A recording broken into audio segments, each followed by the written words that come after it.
मदन जी, आज आप एनकाउंटर मामले में एसपी से क्या मांग रखी है, क्या बात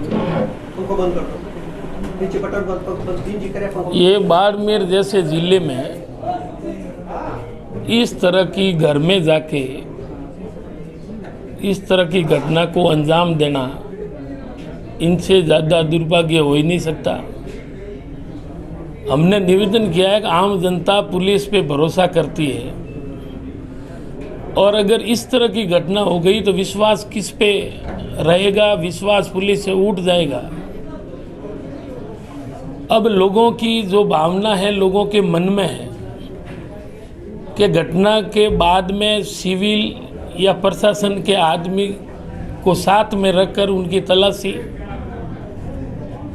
और उस तलाशी और घटना के बीच में जो कई घंटों का गैप आया है उससे हमें शंका है। तो हमने निवेदन किया है, माननीय सीएम साहब से भी बात हुई है कि हमारी शांति को हमारी कमजोरी नहीं समझे, क्योंकि बाड़मेर जिले के जनप्रतिनिधि होने के नाते हमारा दायित्व है कि दूध का दूध और पानी का पानी हो। और लोगों के मन में कई तरह के सवाल उठ रहे हैं कि क्या कैमरों के साथ में छेड़छाड़ हुई है या एक तरफा जो कार्रवाई की गई है क्या नहीं है। कई लोगों के मुंह जितनी बातें हैं, लेकिन हम तो ये चाहते हैं कि उन परिवार या इस घटना में जो भी बरामदगी हुई है वो वास्तव में उसमें कितनी सत्य है और उनका खुलासा हो, और खुलासे के बाद में आम आवाम को लगेगा कि वास्तव में इस बात में वजन है। और अगर इस प्रकार के घटना के बाद अगर दोषियों को सजा नहीं मिलती है, आज हमें कहते हुए कि आज हम सभ्य समाज के भले लोग हैं, व्यापार से जुड़े हुए हैं, अगर ये दूसरा कोई हो जाता तो आज जिले की स्थिति लॉ एंड ऑर्डर की क्या होती वो प्रशासन और पुलिस भी जानती है। लेकिन हम मांग करते हैं कि इनका सही तथ्यों का खुलासा हो, दोषियों के खिलाफ कार्रवाई हो। और अगर ये समझे कि भाई ये तो कमज़ोर कौम है,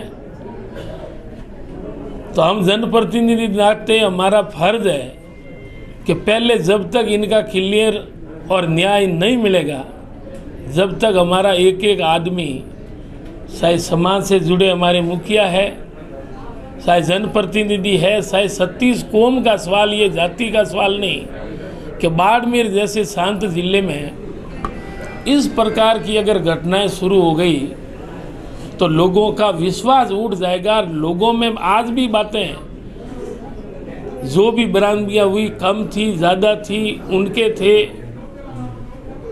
तो हम तो चाहते हैं कि पहले उनका वास्तविक खुलासा हो और उन परिवार को न्याय मिले।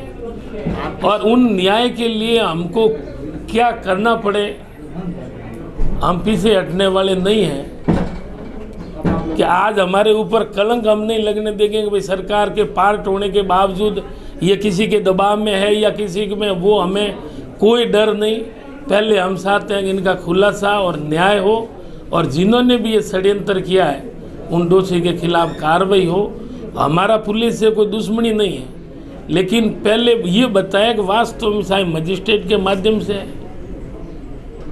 या पुलिस प्रशासन के माध्यम से कि वास्तविक जो ये इसमें कितनी सच्चाई है। आपने सीएम साहब से भी बात करी है, एसपी को क्या दिया, आपने प्रमुख रूप से क्या बात रखी है, किस तरीके की जांच आप कर रही है? हमने तमाम मुख्य जो बातें हैं वो लिखित में दी है कि उनकी वास्तविकता का खुलासा हो, और खुलासे के बाद में जो दोषी है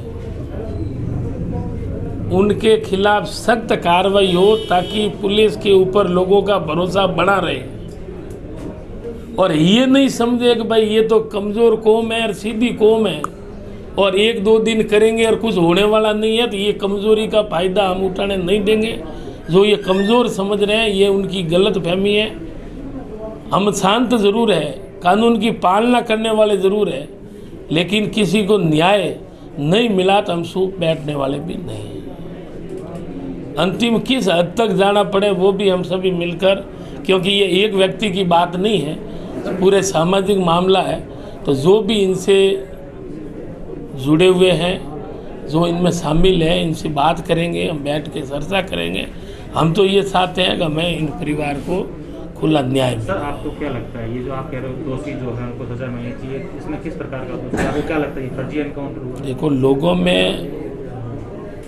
एनकाउंटर रोड पे होता है, भागने से होता है, ये तो घर में जाके ऐसी घटना शायद पहली बार होनी है कि वो घर में है, सामने गोली भी नहीं, सामने फायर भी नहीं हुआ। और अगर सामने फायर नहीं हुआ है और वो बाहर नहीं है, घर में है, तो ये तो घर में जाके इस तरह का खुला, लोग भले ही कुछ भी कहे कुछ नहीं कहे, लोगों के मन में, अगर मैं कहूँ या नहीं कहूँ, लोगों के मन में है कि ये घर में जाके इस तरह का षड्यंत्र करके उनको मारा गया। मतलब आपका सीधा आरोप है कि ये फेक एनकाउंटर है? बिल्कुल फैन, और ये मानव अधिकारों का उल्लंघन है। और बाड़मेर में ये पुलिस के ऊपर कलंक है कि इस तरह की घटना होना, और घर में पहली बार सुना है कि किसी परिवार में घर के अंदर बैठा है और कौन सा एनकाउंटर हो रहा है। अगर वो है, पकड़ लेते वगैरह होते, गोली लगने के कोई दूसरे जगह भी होती, सीधा ऑन स्पॉट उनके सामने जिस तरह हुआ है।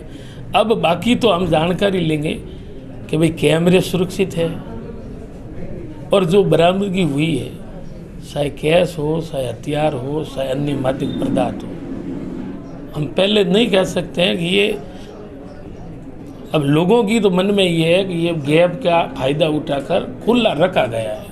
न तो इनका हथियार है, न ये इनका पदार्थ है। और लोगों को तो ये भी शंका है, मैं खुला कह दूँ, पेमेंट भी कितना था कितना नहीं, ये भी हमारा आरोप है। तो ये तमाम बातों का हमें संतुष्ट करे, खुलासा करे, और उनके बाद में जो कार्रवाई हुई है उनका न्याय मिले। हम ये न्याय की मांग करते हैं। जो आज खुलासा किया है, करीब 7 लाख रुपए बताए हैं, मादक पदार्थ हथियार बताए, क्या वो सही नहीं है? इस प्रकार की तभी जब भी कई घटनाएं हुई है, उसमें समाज के मौजूद लोगों को साथ में रखकर प्रशासन, पत्रकार, अगर वो सही है तो उनको साथ में रखकर विश्वास में लेने की क्या तकलीफ थी। और ये गैप जो हुआ है, इतना बड़ा 2-3 घंटों का जो गैप है, अब कैमरा तो देखने के बाद में मजिस्ट्रेट जांच होगी कि भाई वास्तविक कैमरे सही है, उसमें आ जाएगा। बाकी उनके आदमी हिरासत में जो उनका साथ में हमेशा रहते, लेन देन है, वो बात उनसे खुलासा हो जाएगा। दूध का दूध, पानी का पानी हो और न्याय मिले। हम तो न्याय के पक्षधर हैं। न्याय नहीं मिला सर, आंदोलन हो सकता है? ये कहने की क्या बात है, आंदोलन भी होगा।